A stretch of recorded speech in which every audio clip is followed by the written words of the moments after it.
La mayoría de la raza humana decidió que el significado, el propósito y la función de la educación es transmitir conocimiento. Que educar a alguien es darle conocimiento, generalmente, el conocimiento acumulado de la familia, clan, tribu, sociedad, nación, y mundo particular. Sin embargo, la educación tiene muy poco que ver con el conocimiento. ¿Cómo? ¿Otra equivocación? Claramente. ¿Con qué tiene que ver, entonces? Con la sabiduría. Sabiduría. Sí. Está bien, me rindo. ¿Cuál es la diferencia? La sabiduría es el conocimiento aplicado. Así que no debemos tratar de darles conocimiento a nuestros hijos. Debemos tratar de darles sabiduría. En primer lugar, no es tratar de hacer algo. Es hacer. Segundo, no ignores el conocimiento a favor de la sabiduría. Eso sería fatal. Por otra parte, no ignores la sabiduría a favor del conocimiento. También eso sería fatal. Aniquilaría la educación. En tu planeta, sería aniquilarla. ¿Estamos ignorando la sabiduría en favor del conocimiento? En la mayoría de los casos, sí. ¿Cómo hacemos eso? Están enseñando a los niños qué deben pensar en vez de cómo pensar. Explícate, por favor. Por supuesto. Al darles conocimiento a los niños, se les está diciendo qué pensar. Es decir, les dicen lo que se supone que deben saber, lo que ustedes quieren que entiendan como cierto. Cuando se les da sabiduría a los niños, no se les dice qué deben saber, o qué es cierto, sino, más bien, cómo obtener su propia verdad. Pero sin conocimiento no puede haber sabiduría. De acuerdo. Por eso dije que no se puede ignorar el conocimiento a favor de la sabiduría. Una cierta cantidad de conocimiento debe transmitirse de una generación a la siguiente. Obviamente. Pero el menor conocimiento que sea posible. Cuanto más reducida la cantidad, tanto mejor. Que el niño lo descubra por sí mismo. Escucha, el conocimiento se pierde. La sabiduría nunca se olvida. Así que nuestras escuelas deberían enseñar lo menos posible. Las escuelas deben dar un giro completo a su énfasis. Ahora mismo están profundamente enfocadas en el conocimiento, y otorgan una preciosa poca atención a la sabiduría. Muchos padres consideran amenazadoras las clases sobre pensamiento crítico, solución de problemas y lógica. Quieren que se retiren esas clases del plan de estudios. Y con razón, si es que quieren proteger su forma de vida. Los niños a quienes se les permite desarrollar sus propios procesos de pensamiento crítico presentan mayores probabilidades de abandonar las costumbres estándares y toda la forma de vida de sus padres. A fin de proteger su forma de vida, construyeron un sistema educativo basado en el desarrollo de la memoria del niño, y no en su capacidad. A los niños se les enseña a recordar hechos y ficciones, las ficciones que cada sociedad ha establecido para sí misma, en vez de darles la capacidad para descubrir y crear sus propias verdades. Los programas que piden que los niños desarrollen capacidades y destrezas en vez de memoria, son intensamente ridiculizados por quienes se imaginan que saben qué es lo que necesita aprender un niño. Sin embargo, lo que se enseña a los niños conduce al mundo hacia la ignorancia, en vez de alejarlo de ella. Nuestras escuelas no enseñan ficciones, enseñan hechos. Ahora te estás mintiendo a ti mismo, igual que se miente a los niños. ¿Les mentimos a nuestros niños? Desde luego. Toma cualquier libro de historia y revísalo. Los textos los escriben personas que quieren que sus hijos vean el mundo desde su ángulo particular. Cualquier intento por expandir los relatos históricos con un panorama más extenso de los hechos, es objeto de mofa, y se le llama revisionista. A los niños no se les dice la verdad acerca del pasado, por temor a que los vean como realmente son. La mayor parte de la historia está escrita desde el punto de vista de ese segmento de la sociedad a la que se le llama hombres anglosajones protestantes. Cuando las mujeres, o los negros, u otros en la minoría dicen no sucedió así, dejaron fuera una parte enorme, los estadounidenses se encogen de miedo y gritan y exigen que los revisionistas ya no traten de cambiar los libros de texto. No quieren que sus niños sepan cómo sucedió realmente. Quieren que sepan cómo justificaron lo que sucedió, desde su punto de vista. ¿Te doy un ejemplo de esto? Por favor. En Estados Unidos no se enseña a los niños todo lo que hay que saber acerca de la decisión de este país de dejar caer bombas atómicas en 2 ciudades japonesas, que mataron o mutilaron a cientos de miles de personas. En cambio, les dan los hechos según los ven ustedes, y cómo quieren que ellos los vean.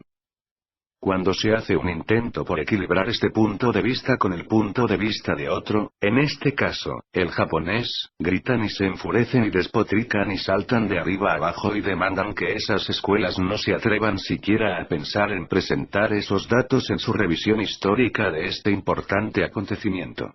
Por lo tanto, no enseñan historia en lo absoluto, sino política. Se supone que la historia debe ser un relato exacto y completo de lo que sucedió realmente. La política nunca se interesa en lo que sucedió en la realidad. La política siempre es el punto de vista de un sector acerca de lo que sucedió. La historia revela, la política justifica. La historia descubre. Lo dice todo. La política encubre. Solo cuenta una parte. Los políticos odian la historia que se escribe con la verdad. Y la historia, que se escribe con la verdad, tampoco habla muy bien de los políticos. Sin embargo, están usando el nuevo traje del emperador, ya que los niños, a la larga, ven a través de ustedes. Los niños a quienes se ha enseñado a pensar críticamente, revisan la historia y dicen vaya, cómo se han engañado a sí mismos nuestros padres y mayores, eso no lo pueden tolerar, así que tratan de extraerles esas ideas. No quieren que los niños cuenten con los hechos más básicos. Quieren que tengan su versión de los hechos.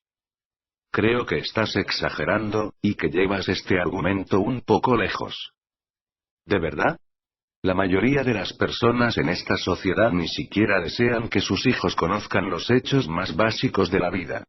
La gente se desquició cuando las escuelas simplemente empezaron a enseñar a los niños el funcionamiento del cuerpo humano. Ahora se supone que no se debe decir a los niños cómo se transmite el SIDA, o cómo evitar que se transmita. A menos, desde luego, que les digan cómo evitarlo desde un punto de vista particular. Entonces está bien. Pero darles simplemente los hechos, y dejarlos que ellos decidan por sí mismos. Nunca en la vida. Los niños no están preparados para decidir estas cosas por sí mismos. Es necesario guiarlos adecuadamente. ¿Has observado tu mundo últimamente? ¿Qué pasa con él? Así es como guiaron a los niños en el pasado. No, es como los hemos desaconsejado. Si el mundo está hoy tan descompuesto, y en muchos aspectos lo está demasiado, no se debe a que hayamos tratado de enseñar a nuestros hijos los viejos valores, sino a que hemos permitido que se les enseñen todas estas innovaciones dudosas. ¿Realmente crees eso, verdad? Estás en lo correcto, lo creo realmente. Si hubiésemos mantenido a nuestros niños limitados a lo ortodoxo, en vez de alimentarlos con toda esta basura de pensamiento crítico, estaríamos mucho mejor ahora. Si hubiésemos mantenido la llamada educación sexual fuera del salón de clases y la hubiésemos conservado en el hogar, que es el lugar al cual corresponde, no estaríamos viendo adolescentes que tienen bebés, y madres solteras a los 17 años solicitando asistencia social, y un mundo enloquecido. Si hubiésemos insistido en que nuestros pequeños vivieran de acuerdo con nuestros estándares morales, en vez de darles libertad y crear los propios, no habríamos convertido nuestra una vez nación fuerte y vibrante en una lastimosa caricatura de su antigua condición. Ya veo. Y algo más. No me digas que se supone que súbitamente debamos vernos como equivocados por lo que sucedió en Hiroshima y Nagasaki. Nosotros terminamos la guerra, por el amor de Dios. Salvamos miles de vidas. En ambos lados. Ese fue el precio de la guerra. A nadie le gustó la decisión, pero tenía que hacerse. Ya veo. Sí, ya ves. Me recuerdas a esos rojillos liberales comunistas. ¿Quieres que revisemos nuestra historia? De acuerdo. ¿Quieres que nos revisemos a nosotros mismos desde el principio de la existencia? Entonces, ustedes los liberales lograrán su objetivo: tomar el control del mundo, crear sociedades decadentes, redistribuir la riqueza. el poder para el pueblo y todos esos disparates. Pero ello nunca nos condujo a ninguna parte. Lo que necesitamos es un regreso al pasado, a los valores de nuestros abuelos. Eso es lo que necesitamos. ¿Ya terminaste? Sí, ¿cómo lo hice? Muy bien. Eso estuvo realmente bien. Bueno, cuando uno pasa unos cuantos años hablando por la radio, se vuelve bastante fácil. Así es como se piensa en tu planeta, ¿verdad? Puedes estar seguro de que así es. Y no solo en Estados Unidos. Quiero decir que podrías cambiar el nombre del país, y cambiar el nombre de la guerra. Insertar cualquier ofensiva militar de cualquier nación en cualquier época de la historia. No importa. Todo el mundo piensa que está en lo correcto. Todo el mundo sabe que es la otra persona la que está equivocada. Olvídate de Hiroshima. Inserta Berlín en cambio. O Bosnia. Todo el mundo sabe también que los viejos valores eran los que funcionaban.